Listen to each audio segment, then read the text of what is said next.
So one night I couldn't sleep and I impulsively adopted a rhino. Yeah. Well, more accurately, co adopted. And you can adopt a rhino too. And I adopted the rhino from Helping Rhinos, and this organization actually works towards rhino conservation and helping rhinos. So, if you're looking for a cool gift for someone, it's really awesome. You get a certificate with your name on and the rhino you chose to adopt. All of their stories are on the website. You can go check it out. I will link Helping Rhinos down below, and you can go check them out.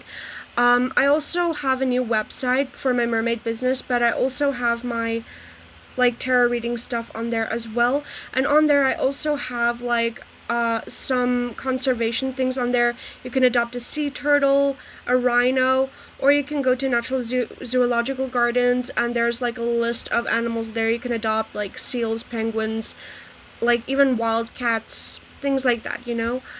They also have rhinos, but they only have white rhinos. So what is cool about Helping Rhinos is they have a lot of rhino orphans, and most of them are white rhinos. Beji, the rhino I adopted, is one of the only black rhinos I see on the site. They also help the northern white rhinos. Now I don't know if you guys heard, but they were basically listed as extinct because there was only two females left. The male passed away in 2018.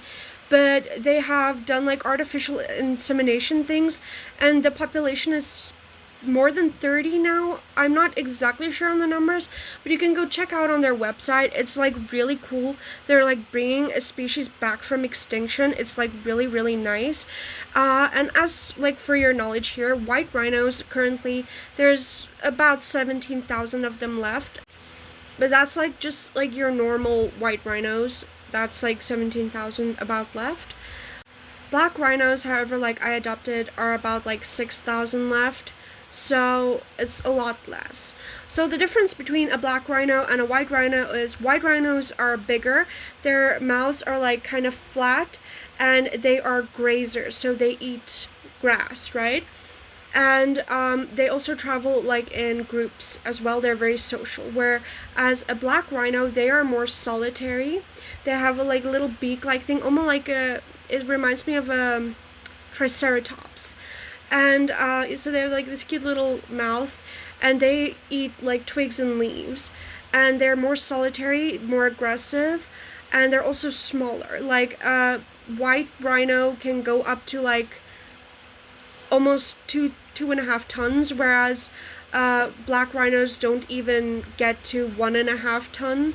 So it's just the average, but that's the main differences between a black and a white rhino. They're kind of the same color though, so I don't really get why they call it a white and a black rhino. But yeah, besides the point, it's a really cool thing. I encourage you to read some of the stories of the orphans. It's really sad. You're gonna cry. I might do a video on my mermaid channel going into the full stories of all of the rhino orphans, because I'm getting a lot more involved with conservation, especially over on my mermaid page. So go check it out if you haven't already. I'll link that down below, whatever. So the rhino I adopted, her name is Beji, and it's a shortened form for the word, I think you pronounce it Bejane. It's Zulu, meaning black rhino. If I'm pronouncing it wrong, can someone who speaks Zulu please correct me on that? Stitch this, duet this, and correct me on that. I'm not sure on the full pronunciation. Literally, I adopted the rhino whose name I cannot pronounce. I can pronounce all the other rhinos' names except mine's full name. So I think you pronounce it Bejane. It's Bhejane. I'll put it on the screen. But everyone just call her Beji or Bejwedge. And yeah, like I said, her name means black rhino in Zulu. And her story is a little sad. I'll read it for you guys quickly. I'm not going to read all the other rhino stories, but Beji was orphaned under tragic events during a routine dehorning on a private reserve.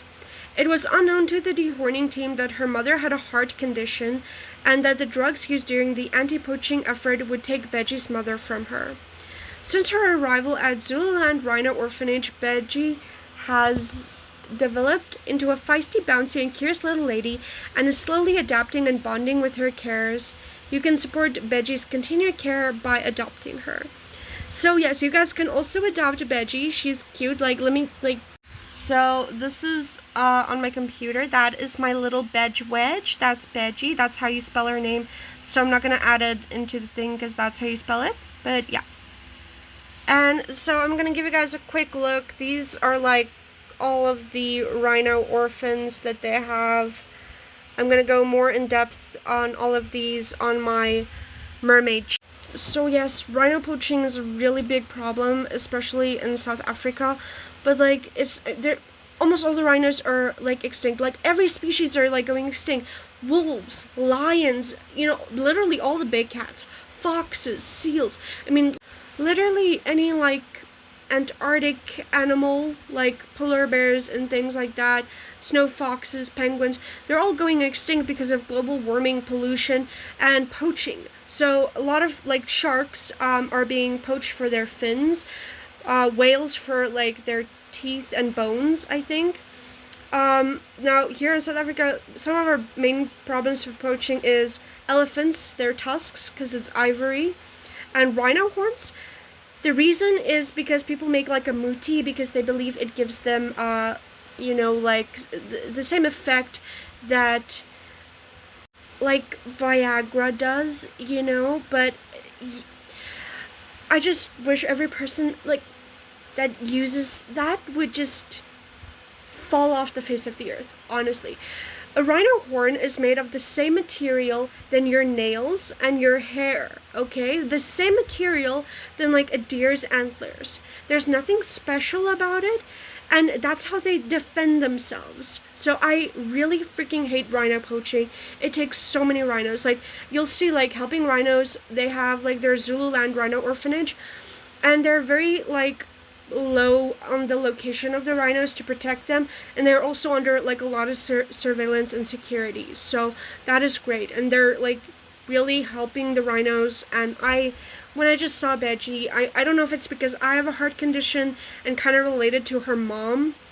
I don't know, it's just like when I saw her, and I also like noticed she was the only black rhino amongst all the orphans. She's about a year old now. She was like, I think you could see on the site, but she was born in August 2023. So she's about a year old, so she's eating, she's doing good, she's growing into a nice big girl. She has an emotional support goat. You can go check some videos out of her on Helping Rhinos. They have like a TikTok, they're on Insta. Just go check them out and support the rhinos. Like, if you want to like give a unique Christmas gift, birthday gift, Valentine's gift to someone, give someone a rhino. Like, it's a co-adoption. It's really cool. There's different tiers of adoption as well, like, so based on what you can afford. I took the lower tier because that's all what I currently can afford, but it's like a monthly thing, or you can pay it like as a yearly bundle. So support the rhinos, help save the rhinos, help save the earth, help save nature, help save all the animals. And go follow me on my mermaid page for like more conservation stuff. I won't be doing much more of this on my main channel here. I just wanted to like tell you guys I adopted a rhino, and I'm like so cute. I'm like a little rhino mom. I'm just so happy. Everyone woke up to messages like, you're a dad, you're a grandma, you're a grandpa, with a photo attached, and then when they go in, they're like, oh, it's a rhino. So it was, not everyone thought it was funny, but I really just, I love this cause, and like I just really want to make a positive change in the world. So hope you guys all have a fantastic day, and I'll see you in the next video. Bye!